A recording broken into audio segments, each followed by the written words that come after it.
My first music lessons were in piano, but then when I was in 6th grade, I heard AC/DC, and I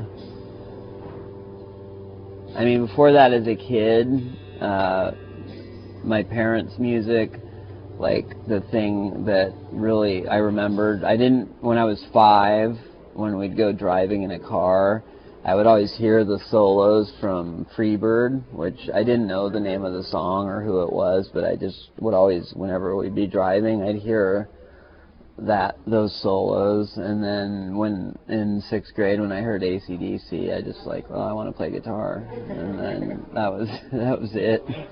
And my 15th birthday, I think, my dad took me to buy a guitar and played it ever since. So I mean, it's just my even if I wasn't playing in front of people, I'd still play, you know what I mean? It's like, it's my favorite thing to do, you know, whether it's just practicing or playing at home or playing in front of people or recording. I love guitar, I love playing guitar. I can't even imagine life without it.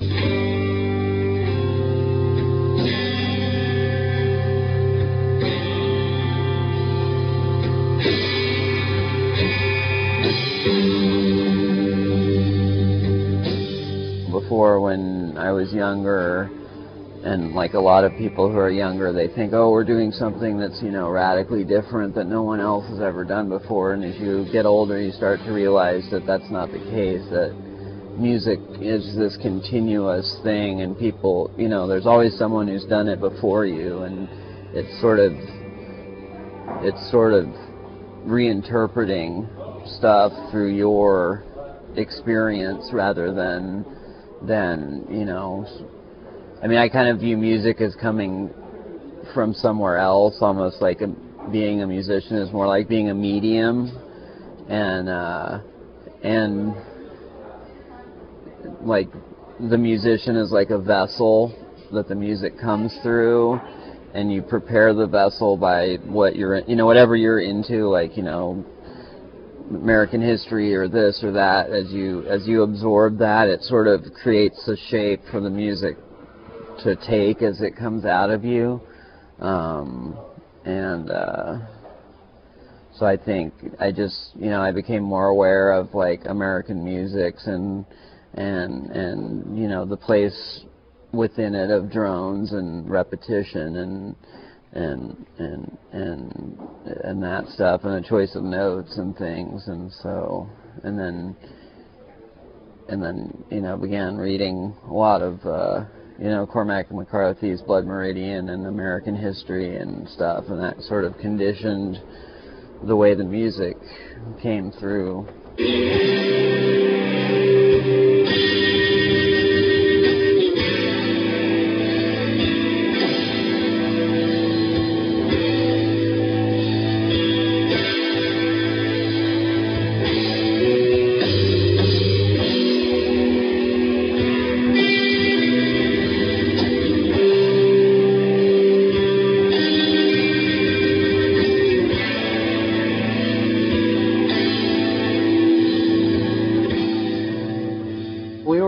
Kind of the odd man out on the Sub Pop label. I mean, like most of the other bands on Sub Pop were like, you know, much more traditional, like rock bands. And I mean, even though we presented ourselves as a rock band, we always had kind of an experimental edge. So we, you know, it's kind of like when we played with rock bands, we were like the weird experimental band, and when we played with experimental bands, we were like the dumb rock band. So I don't know, we never kind of fit in too well with the whole Seattle thing. I mean,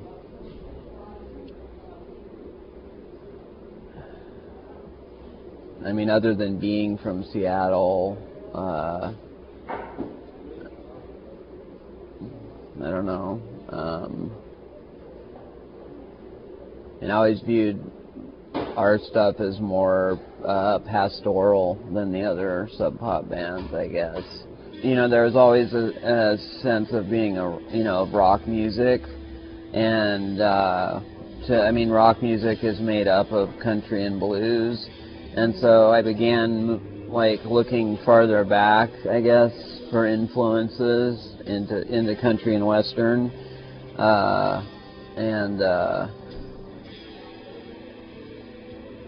so I think that's kind of how, there's always like the things in Earth that are the same, which is like the repetition and drones and long songs, but this time I think the riffs are more influenced by like country and western and blues idioms with so I think that's how it's more part of the continuum of American music, and I think a lot of it was recognizing being part of American music, and especially with the new album, I think it's definitely more about western landscapes and trying to evoke like a history of the American West, which is like pre-industrial or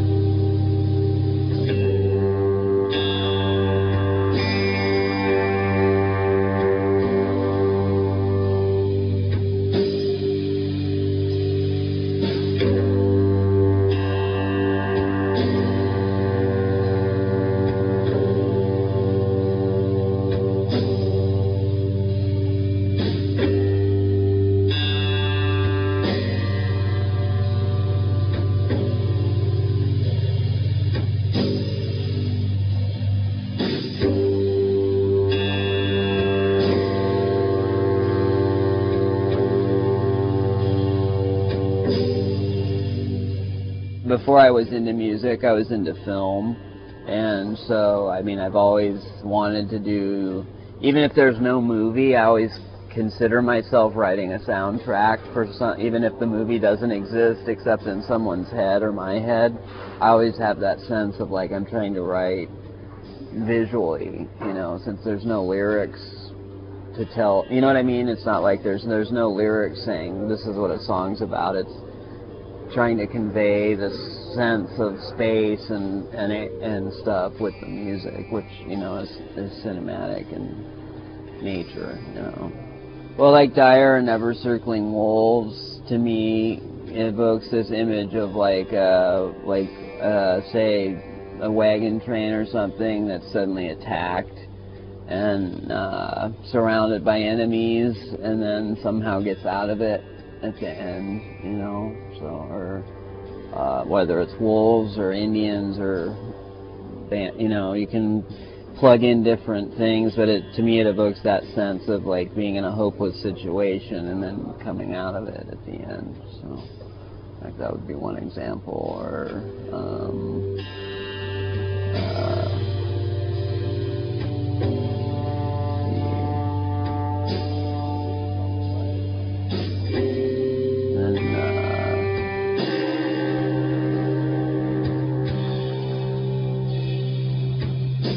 Land of Some Other Order has that kind of, to me, the sense of like a journey through like travails and then coming out at the end, in a new place that's, hopefully better than the one that was left behind. It's kind of a travel log, I guess, from point A to point B and what happened, a bunch of disasters in between.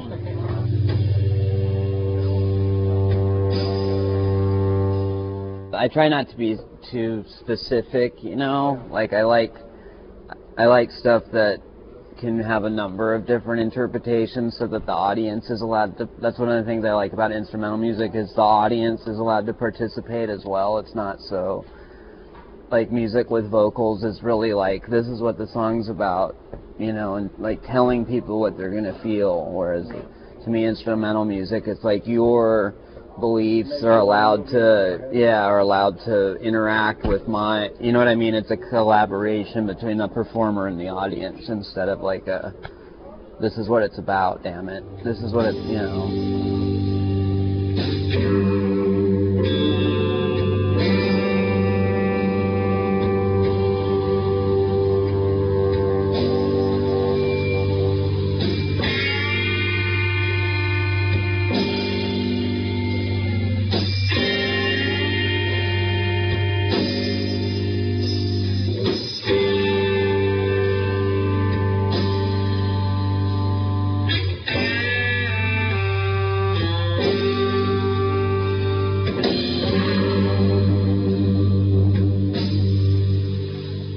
mean, Earth has always been about being simple, and I began to realize with all the distortion, there was no space in the music. It was always, like, the space was always filled with sound, and I guess in an effort to be more simple, I realized that I wanted space in the music. I didn't like how it was always filled with, like, there's always something going on. Even though the music was simple, with all that distortion, it made it complex in a way. And so I wanted space in the music, and I began to, the guitar players I began to listen to played cleaner, and I just began to really like the sound of a clean guitar, and being able to hear the overtones, the pure overtones rather than created, distortion created ones, and then it just created a sense of space around the note that I found simpler and more soothing than the distortion. Even back in the day, I always was trying to have a sense of melody and of, hooks and trying to still be catchy and have melody rather than just noise. Yeah. And so I think that's another thing. And then also I think a lot of people seem to think that, like, it's like despair and doom and whatnot, but to me, I've always wanted to have a sense of optimism in the music, and I think it's more present now. And also I began to get into, a lot into, Duane Eddy and the early instrumental musicians, like back in the 50s and 60s, when instrumental music was actually, commercially viable, whereas now, you're crazy if you want to try and do instrumental music.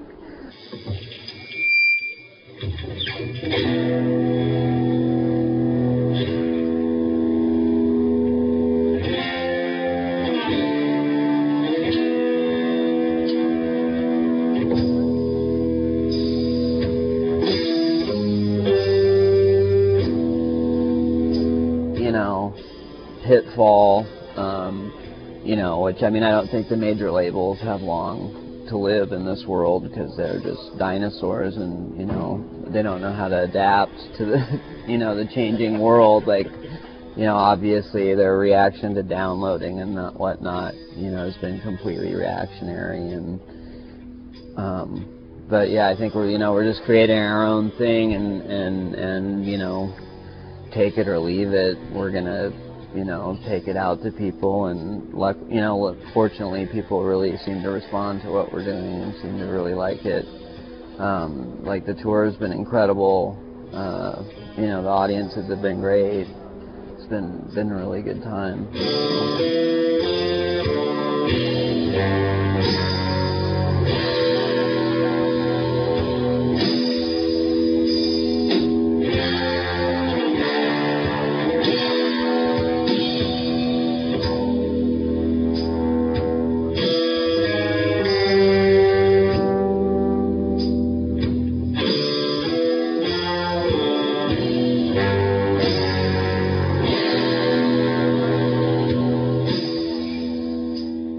The way that we generally write songs is me and Adrian will get together and just play, and riffs will be developed out of that, and then later we'll kind of arrange a definitive version in the studio, and then on tour what we try and do is always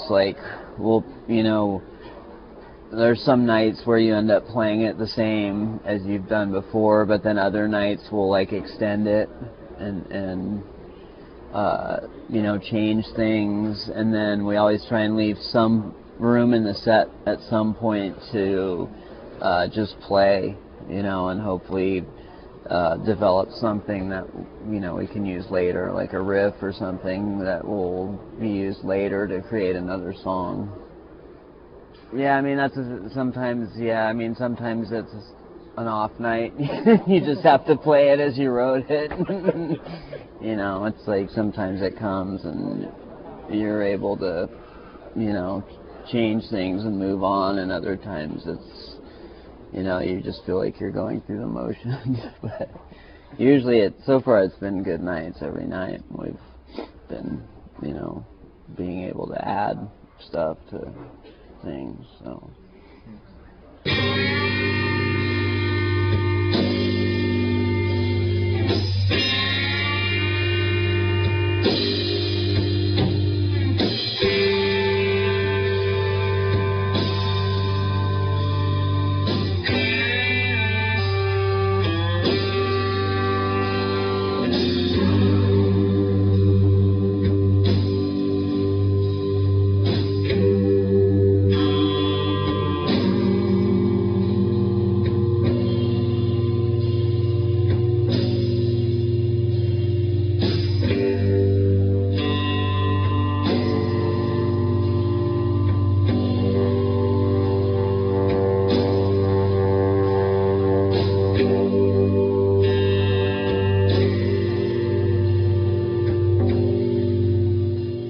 In July at I think it's called the Supersonic Festival in Birmingham, me and Steve are going to do like a guitar duet.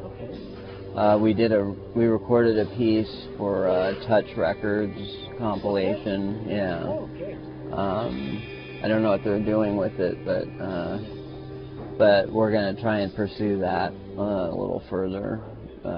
Both me and him kind of playing kind of improvised stuff, like clean guitar together, and so we're going to go do that in Birmingham, and then I'd like to continue that, and then at some point I want to do a record, like pick out some other guitar players maybe that I like and see if they'll come play, and then hopefully be doing the next record in like November or January, start recording it. I'm hoping Jack Rose will come play on it, and then probably some of the same musicians as the previous album, like Steve Moore and Dan Tyak.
OCTV. Au revoir.